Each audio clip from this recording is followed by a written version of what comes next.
Please stay tuned for important disclosure information at the conclusion of this episode. Welcome to the Investing Insights podcast from Morningstar. In this week's podcast, Russ Kinnell explains the connection between manager ownership and fund performance. Ben Johnson highlights the subjectivity of indexes. T. Rowe Price's Jerome Clark is recognized for pioneering the target date structure. And Joachim Kotza discusses the outlook for Rolls-Royce. So let's get started. Christine Benz from Morningstar Inc. and Russ Kinnell from Morningstar Research Services discuss fund manager ownership. Hi, I'm Christine Benz from Morningstar. Does whether a fund manager has a heavy ownership stake in his or her fund say anything about its prospects? Joining me to discuss that topic is Russ Kinnell. He's Director of Manager Research for Morningstar. Russ, thank you so much for being here. Happy to be here. Russ, in the latest issue of Morningstar Fund Investor, you talked about manager ownership. Let's just start with a really basic question. Is it predictive? Is it connected with performance in any way? The indication does seem to be that there is some link. When I've tested it, I found it to be the second best predictor of performance. Obviously, fees are the most predictive, and I'd like to see more studies to really say conclusively that it is, but certainly the indications are that it does have some predictive value. So if you want to look up whether your fund manager eats his or her own cooking, where can investors find this data? That's right. You can find it on the People tab for a fund's data pages on Morningstar.com. You can also find it using the uh, Fund Spy Selector tool on the Fund Investor website, or you can go to the actual SEC filings. The SAIs have the annual filing on the manager investment levels. So when you look at manager ownership across the whole universe of mutual funds, how do you find that managers do in this respect? Do they tend to own their own funds to a pretty good extent? Well, it's really a mixed bag. I think I found over 1,000 of the 7,000 plus out there. You find managers invest more than $1 million. I should note that funds managers are required to report these in bands, so going from 0 to over $1 million, with the million being a top band. And so, from one perspective, you could say, okay, a good chunk of those managers own a meaningful investment in their fund. So that's great. On the other hand, thousands have zero in their fund. So it's really a mixed bag, and it certainly, I think, illustrates that some fund managers really believe in their funds a lot more than some others do.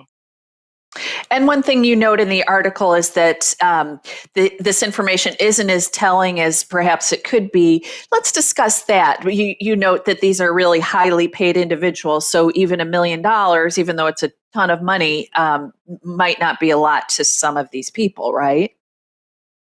That's right. The typical or many fund managers who run sizable funds at big fund companies, they may be making 8 figures. Now, I suspect a lot of these managers with more than $1 million, it actually is a big chunk of their liquid net worth. But at the same time, we don't know for certain, and because that it's capped out at $1 million. This rule was set up about 15 years ago. But even then, I think it was kind of a limiting number. So it's not as good as it could be if they just disclosed number of shares or actual dollar values. It would be an even more useful data point.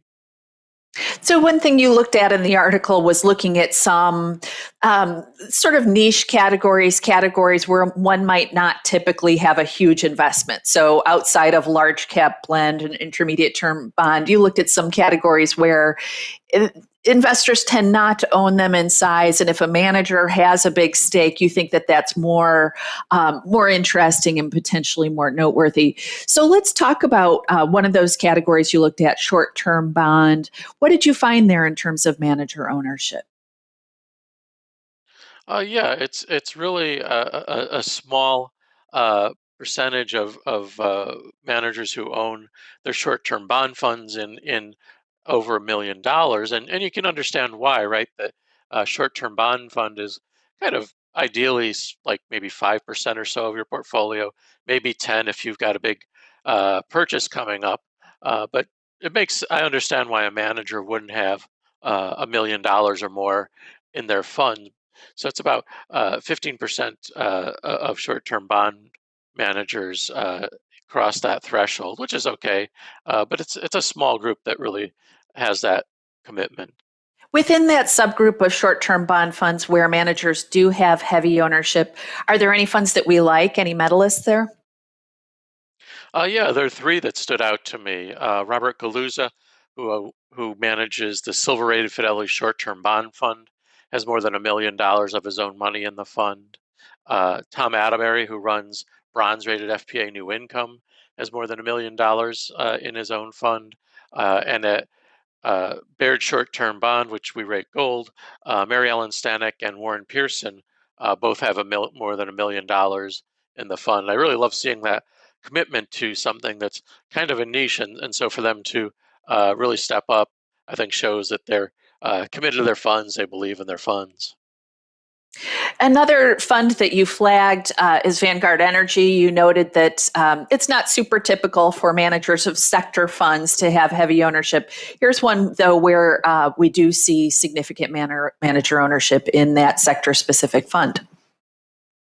That's right. There are 20 energy funds, but only one is run by a manager who has more than $1 million invested, and that's at Vanguard Energy, where G. Thomas Levering of Wellington uh, runs the fund, and he's got more than $1 million. And of course, the fund, like every other energy fund, is in the red, and it's been a rough few years for it.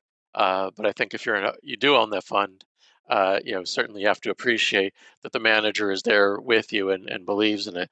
We rate the fund bronze. Okay, Russ, really interesting research on the value of managers who invest in what they manage. Thank you so much for being here. You're welcome. Thanks for watching. I'm Christine Benz for Morningstar. 6 days a week, we deliver the latest news for investors. Just say, Alexa, enable the Morningstar skill, or visit morningstar.com/Alexa. Now, Ben Johnson from Morningstar Research Services takes a closer look at index construction. Hi, I'm Christine Benz for Morningstar. How much subjectivity goes into creating and maintaining indexes? Joining me to discuss that topic is Ben Johnson. He's Morningstar's Global Director of ETF Research. Ben, thank you so much for being here. Thanks for having me, Christine. So, Ben, this issue has recently come to the fore where people have taken a closer look at indexes and said, wait, these aren't strictly mechanical. There are some subjective decisions being made. Let's talk about that. And maybe you can give some examples of ways that indexes have inserted some subjectivity into some of their decision making. I think a lot of investors are always surprised by just how much subjectivity there is when it comes to developing and maintaining what are nominally passive indexes. And when you think about indexes in their original intent, which was a means of measuring markets performance, they're really no different than any other form of measurement that we have at our disposal today. I think we take for granted that long ago, someone had to decide what an inch was, what a foot was, what a mile was. Similarly, at some point in time, someone, most notably in the case of the US, Charles Dow, had to decide what was going to be a good measure of the US stock market. And that goes all the way back now to 1897. Now, what we've seen in the ensuing century plus is that indexes have really evolved, and they've always been kind of living, breathing animals. They've evolved most notably to reflect the evolution in our economy. The stocks that make them up have all changed. The businesses that those companies are involved in have all changed, have all continued to evolve. And this has come to the fore really this year because we've seen a number of notable instances where this degree of subjectivity has really made headlines.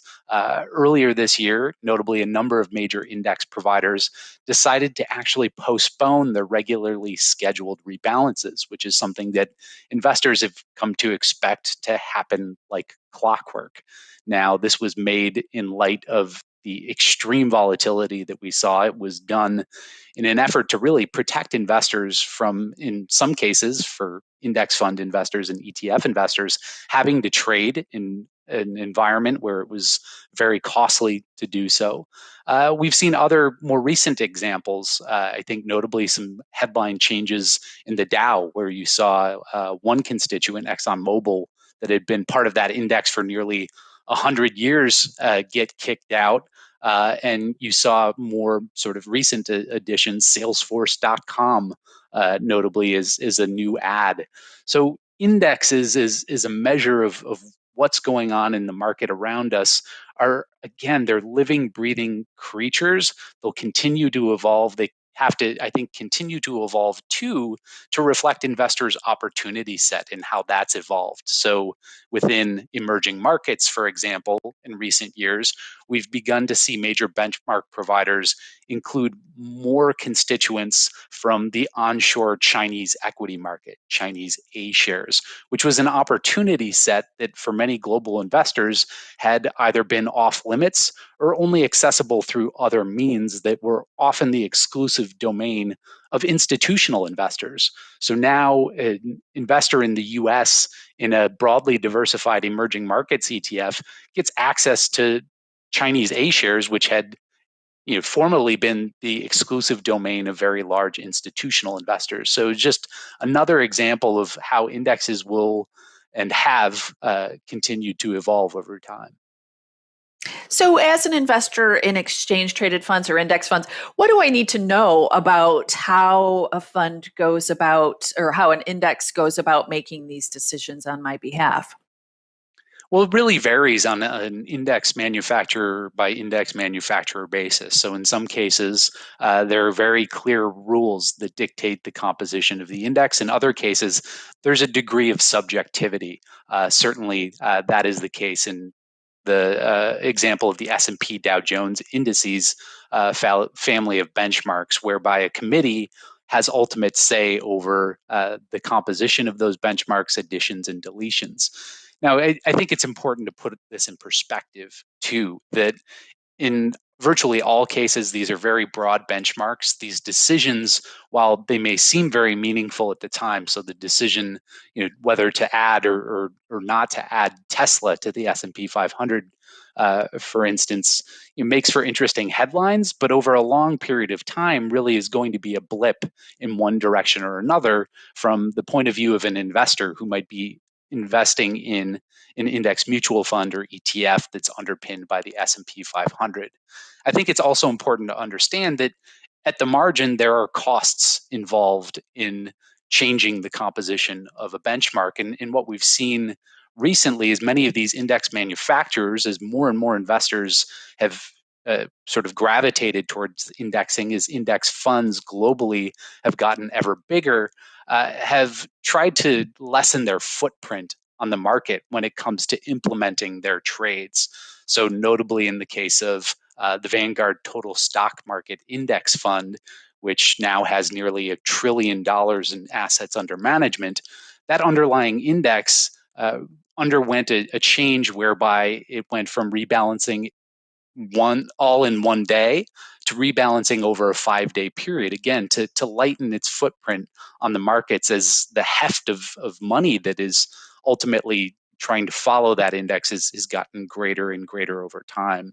So from an investor's point of view, again, I think most of this in the grand scheme of things is interesting fodder for headlines, but going to be a blip in terms of your outcomes. And for those looking to select among different index funds, what I would say is that the broader the index, the less sort of seams there are in that index. So I'm referring to total stock and total bond market indexes. The less this blip becomes a blip at all. It may not even register on your radar. It may have no effect on your long-term outcomes. Okay, Ben, really helpful discussion. Thank you so much for being here today. Of course. Thanks for having me. Thanks for watching. I'm Christine Benz for Morningstar. Watch all the Morningstar content you love from your living room. Download the Morningstar Roku channel and get up-to-date independent insights on today's markets. Be comfortable. Be informed. Next, Bobby Blue from Morningstar Research Services interviews 2020 Outstanding Portfolio Manager Award winner Jerome Clark. My name is Bobby Blue. I'm an analyst on the multi-asset and alternatives manager research team here at Morningstar. And joining me today is Jerome Clark, portfolio manager on T. Rowe Price's target date strategies, overseeing more than $250 billion of assets across various products. Morningstar named Jerome the winner of the 2020 Outstanding Portfolio Manager Award, recognizing his achievements in delivering successful retirement outcomes for investors in his funds, as well as for really pioneering the target date structure as a retirement vehicle. Jerome, it's great to talk with you. Thank you very much. Glad to be here. So, Jerome, you've won this award based on your achievements as the manager of the T. Rowe Price Target Date series, which started in 2002. But that's obviously just part of your story. If you could go back further to when you started your career, what's really informed the way that you look at the world? Is it your experiences, different mentors that you had? If you could just expand on that a little bit. Well, I actually have a pretty unique background relative to most portfolio managers at T. Rowe Price. I came from a military background, graduated from the Naval Academy, was in years. I would say a couple of things from that experience informed some of the things I've done at T. Rowe Price. One of the things the Marine Corps teaches you is it's the preparation you do when times are normal and things are kind of quiet. Really prepare you for when things are volatile and things are really moving and fast paced. And that can be more important. And so when I look at retirement outcomes, and there's a lot of focus, particularly in bear markets, on what's going on at the moment, what I always keep in mind is that it's a lot of times what really is the most important times, can be the most important times, are when things are quiet and what you're doing in those times. The second thing is, after 9 years getting out of the Marine Corps, I didn't have any retirement savings because I didn't stay in 20 years. So I was acutely aware that I was behind the curve. So even before I got into asset management, I was really trying to figure out what are the ways that I can catch up with my peers who are ahead of me, who didn't do 9 years and got out. And this is a problem, it's a challenge that a lot of Marine Corps or a lot of military do have, do the 20 years. So that told me that even though came in as a fixed income manager, I was acutely aware that for myself, if I was going to be prepared for retirement, I had to have an adequate exposure to equities. And then lastly, my last duty station, I was teaching math at the Naval Academy. I was teaching probability statistics, differential equations, calculus. The probability statistics, I really became really, that was my favorite thing, is really in the numbers and teaching midshipmen why statistics were important. So when I was looking at statistics, when I was looking at the numbers and we were running these models, I really, really focused in on them. I felt they were really important. So we concluded we had to do something radically different. When you looked at the numbers and when I looked at what I needed personally and I looked at the challenges that many had, I wasn't the only one unique in that I was undersaved. And it really was really a compelling story that we raised eyebrows, both within T. Rowe and outside of T. Rowe Price, when we took this different approach to higher equity relative to others. I definitely want to get to that a little later on, but when you joined T. Rowe, you joined as a fixed income analyst, and then you went on to become a fixed income portfolio manager. Could you talk about that and how that's informed your management experience? Sure. I came in as a quantitative analyst within the fixed income. So that was right within the scope of my background teaching in the math department.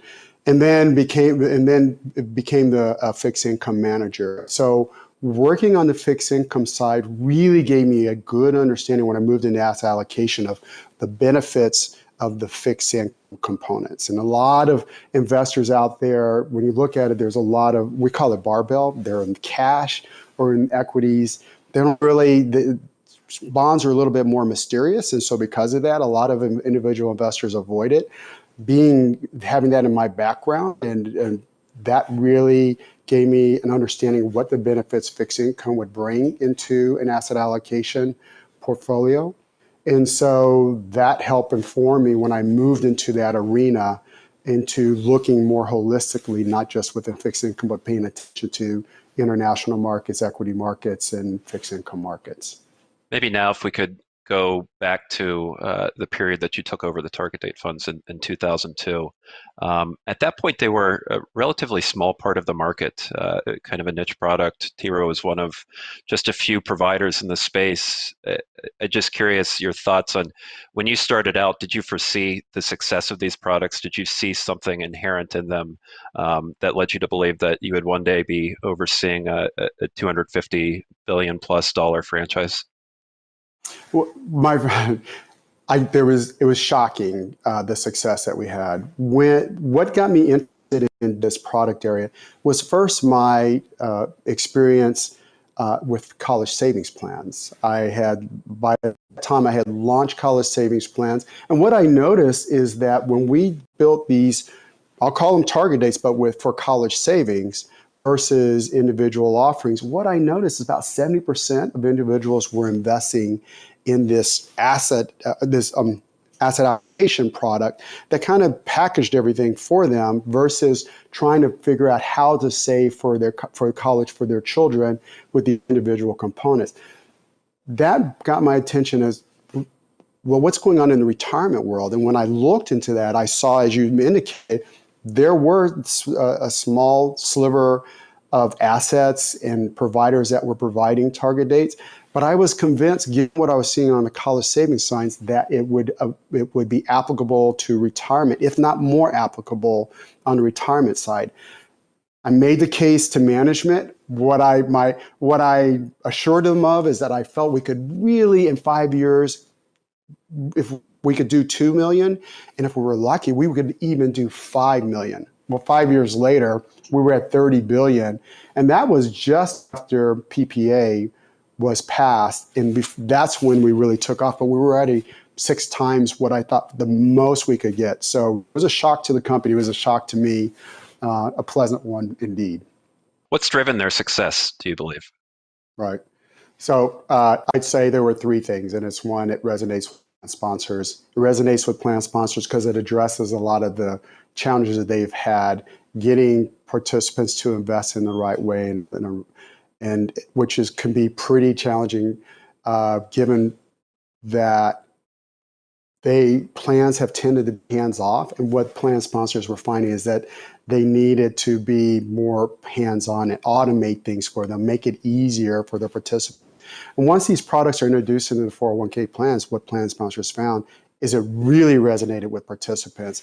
We were seeing increases in participation once implemented plan. In a quarter, it was over 1% per quarter, the participation rate that was going up, which is tremendous within a 401k plan. And that's why you see now many plans are moving north of 50% of their assets that are in 401k plans. And the last thing is that in 2006, PPA was passed, which gave asset allocation products, such as a target date safe harbor if a plan sponsor selected it, which gave plan sponsors much more comfort implementing it into their plans.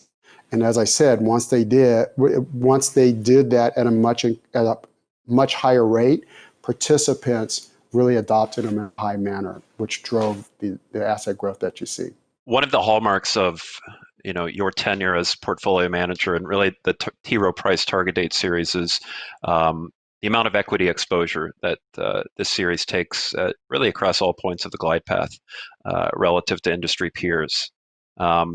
You argue that it leads to more successful outcomes for retirees. Of course, the flip side is increased volatility.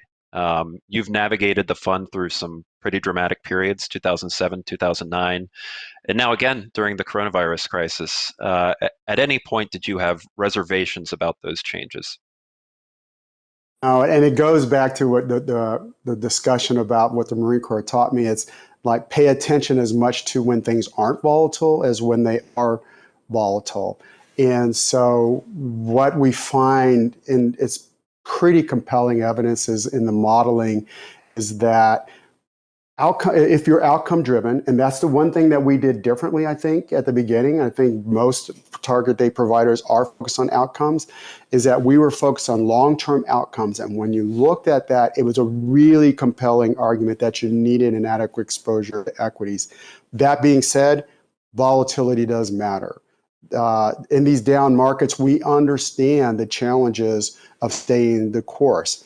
What we find, though, is that these products actually change behavior, and that because they're asset allocation products and they're diversified and they have fixed income, which is offsetting maybe which tend to offset in a down equity market, that participants do behave differently. They do react different in these down markets, and so they tend to weather the storm of down markets better than they would if they were in other types of products. The other thing is the target date market actually is a narrow window when you look at the difference in allocations between them. The typical equity at the high end is someone like, let's say at retirement, is someone like a T. Rowe Price that is at 55% equities. But when you look at other providers, it's very rare that you find volatile equity exposure that is lower than 45% or 40%. That's a small difference. Those small differences in a down market, you tend to have the same type of behavior, the same type of volatility. We're going to have some greater volatility, but it's going to be incremental. But in the long run, those small differences in outcome and expected returns are going to just increase over decades, and you're going to get that benefit. So it's long-term outcomes and returns versus short-term market environments. So, Jerome, you're moving on from portfolio management responsibilities at the end of the year, but I imagine you're going to be keeping a close eye on the work that the team is doing.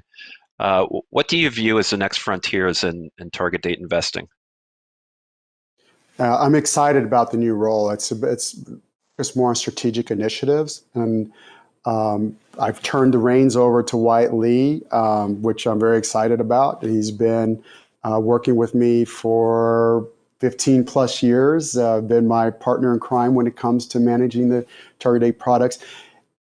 As far as the future goes, a lot of it is tied to target dates. I would say there's not a provider out there that is looking at ways to potentially incorporate managed accounts into target dates, what's called smart QDIA, the marriage or partnership of target dates through accumulation up to retirement, sometime during that, what we call the red zone, switching over to potentially a managed account, which is more personalized. And that might potentially be a better mousetrap for an investor, because we're all more similar than we are different when it comes to accumulation. But when it comes to retirement, we become more individualized and more unique in that we have different tax rates depending upon where we are, spousal assets, all these different considerations come into play. And so an approach like that brings these two together might be a really good solution for some investors out there. So I'm spending a lot of time with others at the company exploring that. And then, of course, no surprise, retirement income. We're spending a lot of time at T. Rowe Price seeing if there's potential ways to bring retirement income offerings within a target date product for our investors out there. Jerome, it's been great to hear your thoughts on the target date space, but I'd like to close by taking a step back. The past few months have seen an increased urgency for racial equity in different industries where there are significant disparities in terms of pay, headcount, advancement opportunities for people of color. And I know this is an area that you've spoken out on in the past. Putting aside the obvious introspection that investment organizations themselves should be doing right now, what role can asset managers do? What role can asset managers play in furthering these necessary initiatives within some of their portfolio holdings? Well, as you can guess, I'm pretty interested in the topic for obvious reasons. But the other thing is I've just been placed on our Black Leadership Council at T. Rowe Price. So paying a lot of that council is working with management. A lot of things that can be done. And it's in the best interest of what we do know is the statistics, again, don't lie. And what we find is that statistically, those companies that do a good job of diversification and inclusion the numbers just show, tend to do better than their counterparts that don't. So internally and externally, it's an emphasis. So I say the way I would put it is T. Rowe Price puts their vote where their mouth is. So when it comes to, for example, board memberships of other companies and where we have significant holdings, we have a role when it comes to proxies. That is a consideration that we take into account in the way that we vote. And this is not just looking externally within our own company. Our own board is highly diversified, both from a diversity in a gender perspective. So in all kinds of ways, it's highly diversified.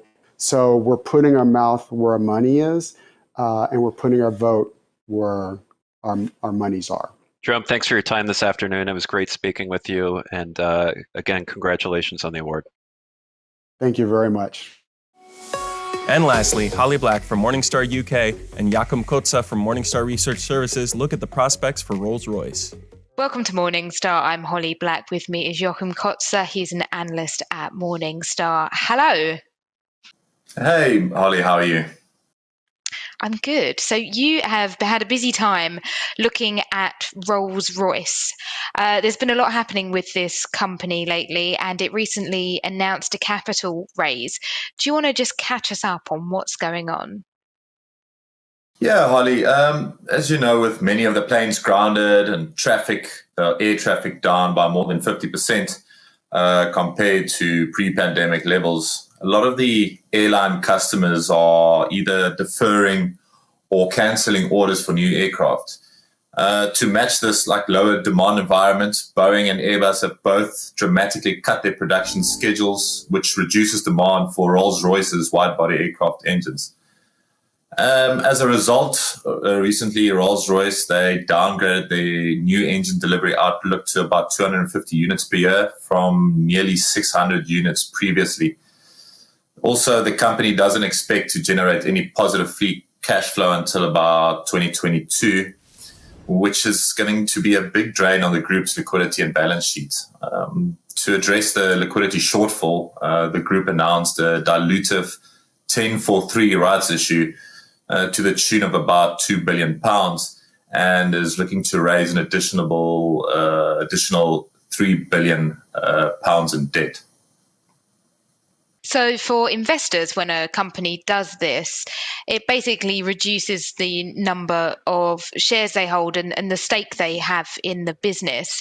But what does the capital raise mean for the prospects of the company? Yeah, I mean, the outlook for Rolls-Royce remains highly uncertain, and it's basically tied to, the timing and the magnitude of the air traffic recovery.